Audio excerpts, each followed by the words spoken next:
Shalom, Bapak Ibu Saudara. Saya mau share sedikit mengenai kesempatan. Karena ada orang berpendapat, ya banyak orang berpendapat bahwa masih ada kesempatan, masih banyaklah kesempatan itu. Tapi saya merasa kesempatan hanya satu kali saja, ya. Karena ada beberapa alasan, tapi dua inilah saya mau sampaikan dulu. Karena pertama, bahwa segala sesuatu berubah, ya. Bahkan barangkali alam semesta ini per detik pun terjadi perubahan. Kalau orang bilang misalnya, contohnya kalau kita orang Kristen kebaktian, oh ada yang rutin hari Senin. Kalau kita gagal hari Senin ini datang, masih ada kok Senin depan. Tapi tahu enggak kita, Senin depan itu enggak sama dengan Senin yang pertama kita enggak sempat itu. Karena ya karya Tuhan berbeda, ya suasananya berbeda, orang-orangnya berbeda, semuanya lah udah banyak lah perbedaan dan tidak bisa dibilang itu sama lagi ya kesempatan itu ya sekalipun kebaktiannya sama ya. Yang kedua ada juga orang berpendapat yang ini apa contohnya bahwa segala sesuatu berubah itu ada seorang apa ya filsuf kalau nggak salah dia bilang tidak mungkin orang menginjakkan kakinya di sungai yang sama dua kali katanya. Karena begitu dia injak pertama di sungai itu, saya dulu angkat kakinya dan dia mau coba injak lagi, itu sungainya sudah beda katanya. Ya arusnya beda, ikan-ikannya beda, kotoran-kotorannya beda, semuanya beda. Jadi sungainya nggak sama.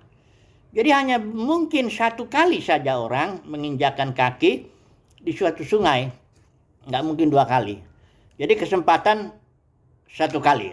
Itu yang apa ya, yang alasan pertama. Alasan kedua kenapa kesempatan satu kali, karena kesempatan itu kalau istilah Yunani waktu itu, kesempatan adalah waktu ya, karena istilah Yunani waktu itu ada dua, ada kronologi itu artinya Senin, Selasa, Rabu, Kamis, Jumat ya begitu tuh. Kemudian ada yang istilah Yunani lagi kairos. Nah kairos itu lebih kepada momen atau kesempatan atau saat ya, yang tidak akan terulang lagi dia. Ya, karena waktu kan berjalan terus dia. Ya, jadi kesempatan hanya satu kali. Nah, saya akan beri contoh dua aja bahwa kesempatan itu tidak akan berulang. Ini kasusnya dua kasus lah ya. Yang pertama ketika Yesus menangisi kota Yerusalem di Lukas pasal 19 itu, ya ayat 41 saya baca. Ketika Yesus telah dekat dan melihat kota itu Yerusalem, ia menangisinya. Nah, kenapa menangisinya? Karena dikatakan di sini ayat 44 bawahnya, engkau tidak mengetahui saat. Saat di sini dari istilah Yunani kairos. Engkau tidak mengetahui saat bila mana Tuhan melawat engkau. Jadi sebenarnya ketika Yesus datang itu ke kota Yerusalem, dalam Injil diceritakan dia naik keledai ya, semua orang bersorak-sorai. Tapi pemimpin Yahudi yang mewakili bangsa Yahudi itu kan terima ya. Sehingga sebenarnya itu saat, itu sebuah momen, itu sebenarnya kairos untuk orang Yahudi terima Yesus sebagai raja ya. Tapi karena itu sudah lewat, nggak ada lagi kesempatan. Setelah itu Yesus nggak dua kali datang ke kota Yerusalem dengan diiringi apa sorak-sorai hosana dan sebagainya. Dan kita tahu akibat kesalahan itu, artinya akibat kesempatan yang tidak dimanfaatkan itu, kita tahu tahun 30 sekian lah Yesus itu masuk kota Yerusalem. 40 tahun kemudian tahun 70 kita tahu Yerusalem dihancurkan oleh Jenderal Titus. Habis itu betul-betul, bahkan saya pernah baca itu buku apa Josephus itu ya, The War of the Jews itu, tapi saya nggak selesai itu. Itu di satu pohon bisa belasan orang Yahudi disalib sama tentara Roma itu. Sudah begitu kerasukan itu apa tentara Jenderal Titus itu nggak bisa lagi dikontrol. Penderitanya mengerikan sekali ya. Bahkan setelah itu Yerusalem hancur, bait suci hancur ya, orang Yahudi keluar mengembara, baru tahun 1948 lah orang Yahudi bikin negara lagi. Hampir 2000 tahun ya. Melanglang buana disiksa itu yang Hitler itu yang 6 juta itu baru itu banyak itu ceritanya. Kalau sepanjang sejarah orang Yahudi dibenci bangsa-bangsa. Kenapa? Itu satu momen, satu kairos, suatu kesempatan yang gagal dimanfaatkan oleh para pemimpin Yahudi. Menyebabkan, bayangkan saudara, 2000 tahun menderita bangsa itu. Ya. Nah ini, jadi kesempatan hanya satu kali. Ini kasus Yesus yang masuk ke kota Yerusalem, menawarkan diri lah di situ Yesus sebagai Mesias.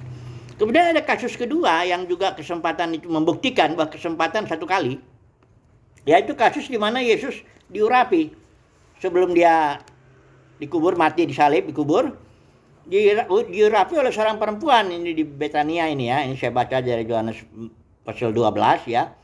Dikatakan murid-muridnya protes kan karena yang dipecahkan itu